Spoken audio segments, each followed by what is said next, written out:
Ay üzlü nigarım, kime mehman olacaksan? Bir söyle, kimin şənine şayan olacaksan? Şahlık çetiri var başın üstünde bu akşam. Enber çetirinle kime sultan olacaksan?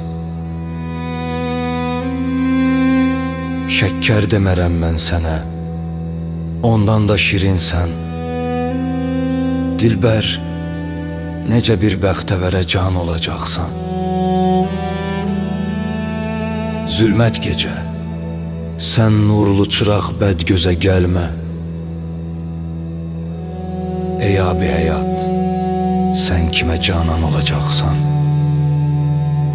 Getdin, necə bəstab eləsin hicrə nizami.